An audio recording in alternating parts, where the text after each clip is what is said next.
clear, I think it's fairly clear anyway, that in this case, Nikki Haley is talking to her, are we going to come back on camera here? There we go. Nikki Haley is talking to her donor friends. She's talking to Jamie Dimon and company, essentially. But just last August, she said that 65 is way too low as a retirement age. Well, first of all, the retirement age isn't 65, it's 67. And secondly, she said that the retirement age should be adjusted according to life expectancy, meaning she wants to raise it.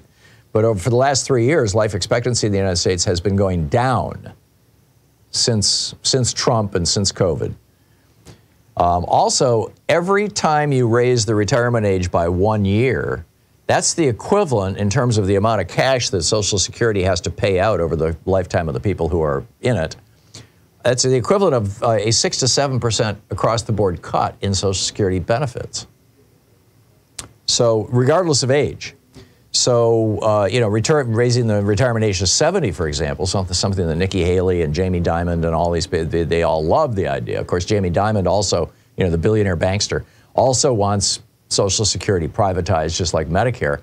You know, right now you've got big insurance companies making $140 billion a year, ripping us all off with Medicare Advantage. Wait until they start Social Security Advantage. It won't be $140 billion. It'll be $500 billion. It'll be $1 trillion. I mean, it'll be massive amounts of money. So the average retirement age, by the way, again, the retirement age in the United States is now officially 67. Nikki Haley wants to make it 70.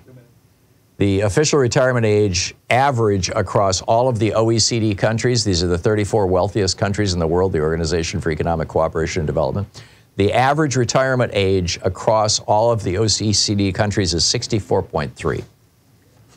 In France last year, they raised it from what, 64 to 66, as I recall? I think that was the numbers. It might have been 63 to 65, but whatever. They raised it, you know, a couple of years, and it's still lower than our 67, and it produced riots in the streets. And, you know, in the government, it was like on the verge of falling as a result of it. And by the way, with regard to polling, at no time in the history of polling around Social Security has more than 10% of the population ever suggested that too much money is being spent on Social Security. So apparently it's just the very richest, the top 10% among us, who think, you know, Social Security, who needs that? Of course, the very rich don't need Social Security. They've got, you know, they've got money stashed in their money bins. But, you know, Nikki Haley, like I said, Nikki Haley, even though 90% of people are opposed to this position, she was not speaking to that 90%. She was talking to Jamie Dimon and Bill Ackman and Bob Iger and Elon Musk, all the people who, by the way, were in the room when she said this. She was, you know, this was, I believe, might have been associated with the Davos meeting. I'm not certain, but here she was talking to these people and saying, you know, hey, you know, if Social Security was to go to the banks, I mean, she wasn't saying this, but this is what they're all thinking. If Social Security was to go to the banks, we're talking, you know, a couple $1 trillion a year, and, you know, or at least $1 trillion a year. And with $1 trillion a year, if you just skim 1% off the top, that's $100 billion.